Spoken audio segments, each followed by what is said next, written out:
Yes MS Excel ముఖ్యంగా నేర్చుకోవాల్సిన కొన్ని సీక్రెట్ ట్రిక్స్ ఉన్నాయండి. ఈ ట్రిక్స్ ద్వారా మీ టైం కూడా సేవ్ అవుతుంది. అవేంటో క్లియర్ గా నేర్చుకుందాం.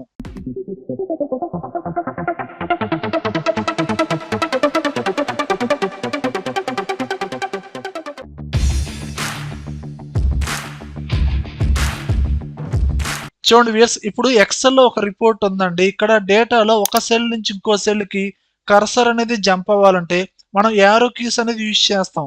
ఇప్పుడు జనరల్ గా యారో కీస్ ద్వారా ఒక్కో సెల్ జంప్ అయ్యింది. కంట్రోల్ పట్టుకొని ఎప్పుడైతే మనం డౌన్ యారో కీ క్లిక్ చేసాం అనుకోండి, డేటా ఉన్నంత వరకు లాస్ట్ సెల్ దగ్గరికి జంప్ అయ్యింది. మళ్ళీ కంట్రోల్ పట్టుకొని అప్ యారో అంటే ఫస్ట్ సెల్ దగ్గరికి జంప్ అయ్యింది. కంట్రోల్ పట్టుకొని రైట్ అంటే లాస్ట్ కాలం దగ్గరికి జంప్ అయ్యింది. మళ్ళీ కంట్రోల్ పట్టుకుని డౌన్ యారో అంటే ఏ కాలంలో అయితే సెలక్షన్ లో ఉందో అక్కడ మనకి లాస్ట్ సెల్ దగ్గరికి జంప్ అయ్యింది. అలా మనం ఇక్కడ కీబోర్డ్ లో యారో కీస్ కాకుండా డైరెక్ట్ గా మనం మౌస్ యూజ్ చేయొచ్చు. ఇప్పుడు నేను ఇక్కడ ఏదైనా ఒక సెల్ ని సెలక్షన్ చేశానండి. ఓకే, ఈ సెల్ సెలక్షన్ చేసినప్పుడు బోర్డర్ దగ్గరికి వెళ్ళగానే 4 యారో మార్క్స్ లాగా వచ్చినాయి, రాలేదా? కానీ ఇక్కడ ఈ 4 యారో మార్క్స్ అనేది ఈ సెల్ లో బాటమ్ లో మనకి డిస్ప్లే అవుతుందండి. ఇప్పుడు ఎప్పుడైతే మీరు మౌస్ లో లెఫ్ట్ క్లిక్ ని డబుల్ క్లిక్ చేశారనుకోండి, ఆటోమేటిక్ గా లాస్ట్ సెల్ దగ్గరికి జంప్ అయిద్దండి.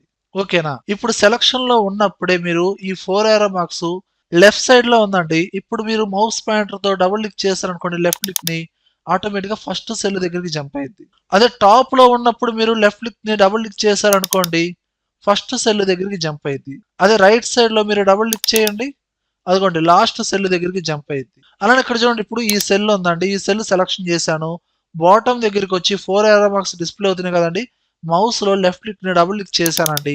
మనకి ఇక్కడ బ్లాంక్ సెల్స్ ఉన్నాయి కాబట్టి డేటా ఉన్నంత వరకు అంతవరకు సెలక్షన్ అయిందండి. మళ్ళీ డబుల్ క్లిక్ చేశారనుకోండి, మళ్ళీ డేటా ఎక్కడి నుంచి అయితే స్టార్ట్ అయిందో అక్కడి నుంచి మనకి సెలక్షన్ లో ఉండిద్దండి. మళ్ళీ డబుల్ క్లిక్ చేయండి, లాస్ట్ సెల్ దగ్గరికి జంప్ అవుతుందండి. ఇలా కీబోర్డ్ లో మీరు యారో కీస్ కాకుండా మౌస్ లో లెఫ్ట్ క్లిక్ ని డబుల్ క్లిక్ చేయడం ద్వారా కూడా, అంటే మీరు ఏ సైడ్ అయితే క్లిక్ చేస్తారో అంతవరకు మీకు డైరెక్ట్ గా సెల్ అనేది జంప్ అవుతూ ఉండిద్ది. ఓకేనా? వియర్స్, ఈ ప్రాక్టీస్ ఫైల్ లింక్స్ అనేది కింద కామెంట్ సెక్షన్ లో ఇచ్చానండి. డౌన్లోడ్ చేసుకొని ప్రాక్టీస్ చేయండి.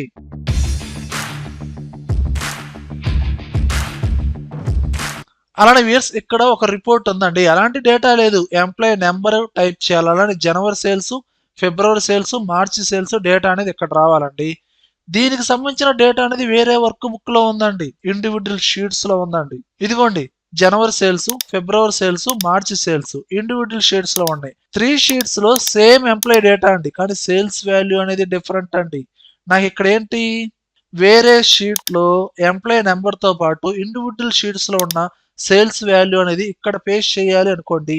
మనం ఏం చేస్తామండి, ఇండివిజువల్ గా ఆ షీట్స్ లోకి వెళ్ళడం, ఆ డేటాని సెలక్షన్ చేయడం, కాపీ చేయడం, వేరే షీట్ లోకి వెళ్ళడం, ఇక్కడ పేస్ట్ చేయడం, మళ్ళీ ఆ షీట్ లోకి వెళ్ళడం, ఇక్కడ ఉన్న జనవరి సేల్స్ వాల్యూని సపరేట్ గా సెలక్షన్ చేయడం, కాపీ చేయడం, మళ్ళీ ఈ షీట్ లోకి వెళ్ళి ఇక్కడ పేస్ట్ చేయడం.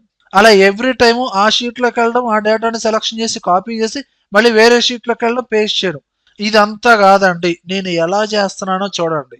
ఇక్కడ మనకి హోమ్ ట్యాబ్ లో క్లిప్ బోర్డ్ అనే ఆప్షన్ ఉంది కదా, బాటమ్ లో ఒక డౌన్ యారో సింబల్ ఉంది చూడండి, దీన్ని క్లిక్ చేయండి. ఇక్కడ బాటమ్ లో ఆప్షన్స్ లోకి వెళ్ళండి. ఇక్కడ correct without showing office clipboard, ఇది సెలక్షన్ లో ఉండేలా చూసుకోండి. ఇప్పుడు మీరు ఏ డేటా అయితే కాపీ చేయాలనుకుంటున్నారో ఆ డేటాని సెలక్షన్ చేసి ముందు కాపీ చేయండి, ఆటోమేటిక్ ఇక్కడ యాడ్ అవుతుంది. అండ్ ఇది జనవరి సేల్స్ అండి, సపరేట్ గా సెలక్షన్ చేసి కాపీ చేయండి. అంటే మీరు ఏ డేటా అయితే పేస్ట్ చేయాలనుకున్నారో ఆ డేటాను ముందుగానే కాపీ చేయండి.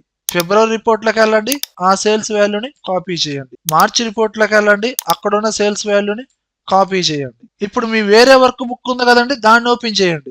ఓపెన్ చేశారు, ఇప్పుడు క్లిప్ బోర్డ్ అనేది ఓపెన్ చేయండి. ఆల్రెడీ కాపీ చేసిన డేటా డిస్ప్లే అవుతుందా లేదా? ఇక్కడ మనకి లాస్ట్ లో ఉంది ఎంప్లాయీ నెంబర్స్ అండి. ఇక్కడ సెల్ సెలక్షన్ చేసి ఎంప్లాయీ నెంబర్ ఉన్న డేటాను క్లిక్ చేయండి, డైరెక్ట్ గా పేస్ట్ అయింది.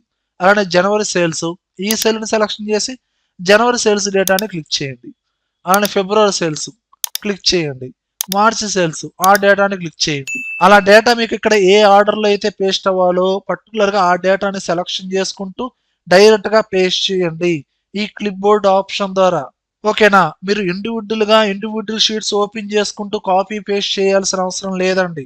ఒకేసారి కాపీ చేసుకోండి, మీకు కావలసినట్టుగా స్టెప్ బై స్టెప్ పేస్ట్ చేసుకోండి. ఏ ఆప్షన్ ద్వారా? Clip board.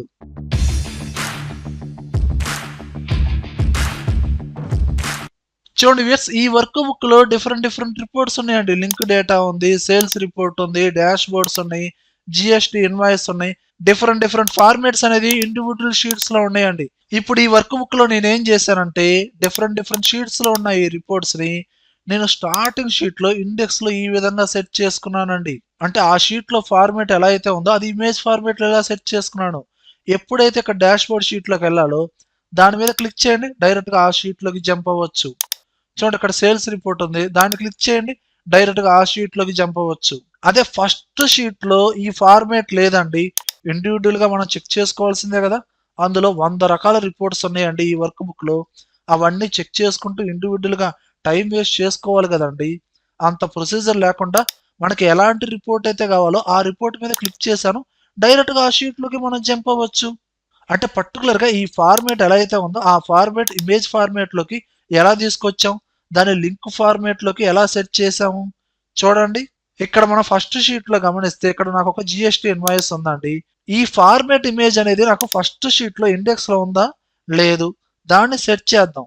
సెట్ చేయాలంటే ఆ పర్టికులర్ ఆ షీట్ లోకి వెళ్ళి ఆ ఫార్మేట్ ఏదైతే ఉందో ఆ మొత్తాన్ని సెలక్షన్ చేయండి, కాపీ చేయండి, control C. Index sheet main sheet ఏదైతే ఉందో అందులోకి వెళ్ళి అక్కడ పేస్ట్ చేయండి. ఎలా పేస్ట్ చేస్తారు, డైరెక్ట్ గా పేస్ట్ చేయొద్దండి. మీరు ఏం చేస్తారంటే రైట్ క్లిక్ ఇవ్వండి, ఇక్కడ పేస్ట్ స్పెషల్ ఆప్షన్స్ ఉంటాయి, ఇక్కడ యారో వరకు క్లిక్ చేయండి. లాస్ట్ లో అదర్ పేస్ట్ ఆప్షన్స్ లో లింక్డ్ పిక్చర్ ఈ ఆప్షన్ ని క్లిక్ చేయండి, డైరెక్ట్ గా ఇమేజ్ ఫార్మేట్ లోకి పేస్ట్ అవుతుంది. అంటే ఆ ఇమేజ్ సైజ్ ఎంత అయితే ఉందో ఆ సైజ్ లో మీకు పేస్ట్ అవుతుంది. మీరు కార్నర్ లో ఈ నోట్స్ యూజ్ చేసి డిక్రీజ్ చేసుకోండి. ఇదిగోండి ఈ విధంగా. అండ్ ఇక్కడ కనిపించే ఇమేజెస్ సైజెస్ ఎంత అయితే ఉందో దాని ప్రకారంగా మీరు ఈ విధంగా అడ్జస్ట్ చేసుకోండి. సైజ్ అనేది ఇంక్రీజు డిక్రీజు చేసుకోండి. ఓకే. అండ్ ఇప్పుడు ఈ ఇమేజ్ ని క్లిక్ చేస్తే ఆ షీట్ లోకి జంప్ అవ్వట్లేదు. అలా జంప్ అవ్వాలంటే మనం హైపర్ లింక్ అనే ఆప్షన్ యూజ్ చేయాలి. దాని షార్ట్ కట్ ఏందండి, Ctrl+K. ఇప్పుడు మీరు ఏం చేస్తారంటే ఇదే షీట్ లో ఉన్న జిఎస్టి ఇన్వాయిస్ అనే షీట్ కి లింక్ ఇవ్వాలి ఈ ఇమేజ్ ని. కాబట్టి ఈ ఇమేజ్ ని సెలక్షన్ చేసి హైపర్ లింక్ ఆప్షన్ యూజ్ చేయండి. షార్ట్ కట్ వచ్చి Ctrl+K. సేమ్ ఇదే వర్క్ బుక్ లో ఒక షీట్ కి లింక్ ఇవ్వాలి కాబట్టి ప్లేస్ ఇన్ దిస్ డాక్యుమెంట్ ఈ ఆప్షన్ క్లిక్ చేయండి. ఈ వర్క్ బుక్ లో ఉన్న టోటల్ షీట్స్ డిస్ప్లే అవుతున్నాయి లేదా. దేనికి లింక్ ఇవ్వాలనుకుంటున్నారు, జిఎస్టి ఇన్వాయిస్ కి. ఆ షీట్ నేమ్ ని సెలక్షన్ చేసి ఓకే ప్రెస్ చేయండి. అప్పుడు ఆటోమేటిక్ గా లింక్ క్రియేట్ అవుతుంది. అదిగోండి హ్యాండ్ సింబల్ వచ్చిందా రాలేదా. ఇప్పుడు దీన్ని క్లిక్ చేశారనుకోండి డైరెక్ట్ గా ఆ షీట్ లోకి జంప్ అవుతారు. అలా మీ రిపోర్ట్ ఏదైతే ఉందో ఆ రిపోర్ట్ డేటాని కాపీ చేసి మెయిన్ ఇండెక్స్ షీట్ లో ఇమేజ్ ఫార్మేట్ లో పేస్ట్ చేసి దాన్ని హైపర్ లింక్ అనే ఆప్షన్ ద్వారా లింక్ లాగా సెట్ చేసుకోండి. మీ సిచ్యువేషన్ బట్టి మీకు కావాల్సినప్పుడల్లా డైరెక్ట్ గా ఆ వర్క్ బుక్ లోకి జంప్ అవ్వచ్చు, మీకు కావాల్సినట్టుగా వర్క్ అనేది చేసుకోవచ్చు అండి. అలానే ఈ ఇమేజ్ కి మీరు ఏదైనా బోర్డర్స్ కూడా అప్లై చేసుకోవచ్చు. సెలక్షన్ చేసి పిక్చర్ ఫార్మేట్ అనే ట్యాబ్ లోకి వెళ్ళండి, పిక్చర్ బోర్డర్, ఇక్కడ weight, outline colour black colour గానీ ఇలా మీరు సెట్ చేసుకోండి. ఈ విధంగా ఇలా ప్రతి షీట్ లో ఉన్న ఫార్మేట్ ని చెప్పాల్సిన అవసరం లేదండి, మీరే ట్రై చేయండి. ఓకేనా.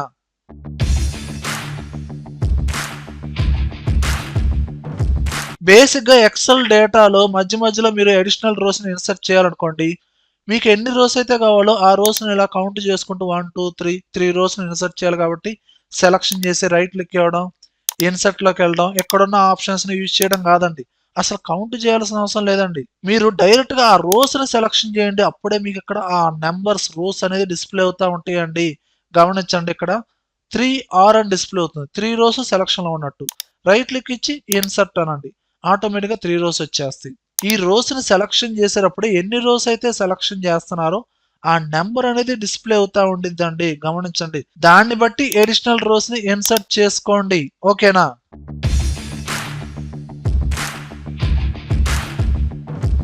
కొన్ని రిపోర్ట్స్ లో మనకి కంప్లీట్ గా బోర్డర్స్ అనేది ఫిల్ అవుతాయి. అన్ని బోర్డర్స్ అవసరం లేదండి. ప్రొఫెషనల్ గా కావాలంటే ఎక్కడెక్కడైతే బోర్డర్స్ కావాలో, ఎక్కడెక్కడైతే అవుట్ సైడ్ బోర్డర్స్ కావాలో ఆ విధంగా మనం అప్లై చేసుకోవాలి. ఇక్కడ నాకు బోర్డర్స్ అవసరం లేదు, ఈ డేటాని సెలక్షన్ చేయండి. బోర్డర్స్ రిమూవ్ చేయాలంటే డైరెక్ట్ షార్ట్ కట్ వచ్చి Ctrl+Shift+Dash. మనకి కీబోర్డ్ లో డాష్ సింబల్ ఉంటుంది మైనస్ సింబల్ పైన, దాన్ని ప్రెస్ చేయండి. ఆటోమేటిక్ గా బోర్డర్స్ రిమూవ్ అవుతాయి. సెలక్షన్ చేయండి Ctrl+Shift+Dash.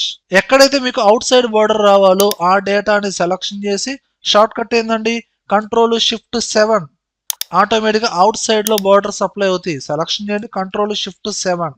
ఈ విధంగా లేదండి కంప్లీట్ గా ప్రతి సెల్ కి నాకు బోర్డర్స్ రావాలనుకుంటే మీరు ఆ డేటాని సెలక్షన్ చేసి ఆల్ట్ హెచ్బిఏ ప్రెస్ చేయండి. టోటల్ గా మీకు బోర్డర్స్ అప్లై అవుతాయండి. సెలక్షన్ చేయండి ఆల్ట్ హెచ్బిఏ. ఇలా మీ సిచ్యువేషన్ బట్టి రిపోర్ట్స్ లో బోర్డర్స్ రిమూవ్ చేయాలన్నా, అవుట్ సైడ్ బోర్డర్స్ అప్లై చేయాలన్నా, ఆల్ బోర్డర్స్ అప్లై చేయాలన్నా ఇలా షార్ట్ కట్స్ డైరెక్ట్ గా యూజ్ చేయండి. అంతేగాని హోమ్ ట్యాబ్ లో ఈ ఆప్షన్లోకి వెళ్ళి ఎక్కడెక్కడ చెక్ చేసుకుంటూ టైం వేస్ట్ చేసుకోవద్దండి. ఓకేనా?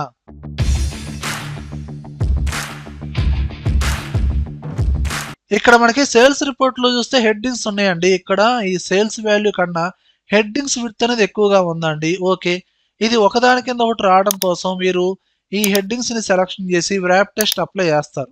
కానీ ఇక్కడ మనకి 2025 సేల్స్ 1 అనేది నెక్స్ట్ రోలో వచ్చిందండి. అలా కాదండి, సేల్స్ 1, సేల్స్ 2, సేల్స్ 2 వాటికి నాకు సెకండ్ లైన్ లో రావడం కోసం మీరు ఏం చేస్తారు, ఈ కాలమ్స్ ని సెలక్షన్ చేసి దాని విడ్త్ అనేది బాగా తగ్గిస్తారు. అప్పుడు ఆటోమేటిక్ ఏమైందండి, ఓకే, హెడ్డింగ్స్ అయితే పర్ఫెక్ట్ గా వచ్చినాయి. ఆ సేల్స్ వాల్యూ ఆ కాలం విడ్త్ తగ్గట్టుగా తక్కువగా ఉండేదలికి మనకి ఇలా ఎర్రర్స్ లాగా వచ్చేసినాయి. మళ్ళీ ఈ కాలం విడ్త్ ని పెంచుతూ ఉంటారు, మళ్ళీ హెడ్డింగ్స్ ఈ విధంగా వస్తాయి. ఇలా అక్కడక్కడే అడ్జస్ట్ చేస్తూ ఉంటారు, టైం వేస్ట్ అవుతా ఉండిద్దండి. దానికి మీరు ఏం చేస్తారు, మీకు ఏ లైన్ అయితే న్యూ లైన్ లో రావాలో ఆ హెడ్డింగ్ ని సెలక్షన్ చేసి దాని ముందు కర్సర్ పెట్టి కీబోర్డ్ లో ఆల్ట్ ఎంటర్ కొట్టండి. ఆటోమేటిక్ గా నెక్స్ట్ లైన్ లోకి వచ్చేస్తుందండి. ఓకేనా? ఆ హెడ్డింగ్ డేటాని ఎడిట్ చేయండి. ఎక్కడైతే మీకు న్యూ లైన్ తీసుకోవాలో అక్కడ కర్సర్ పెట్టి ఆల్ట్ ఎంటర్, ఆల్ట్ ఎంటర్. అప్పుడు మీకు ఇక్కడ ఉన్న సేల్స్ వాల్యూ కూడా ఎలాంటి డిస్టర్బెన్స్ లేకుండా మీకు కావాల్సిన ఫార్మేట్ ప్రకారంగా ఈ విధంగా మల్టిపుల్ లైన్స్ లో డేటాని కన్వర్ట్ చేయించండి. అలా కన్వర్ట్ చేయాలంటే మనం యూజ్ చేసే షార్ట్ కట్ ఏందండి, ఆల్ట్ ఎంటర్. ఓకేనా?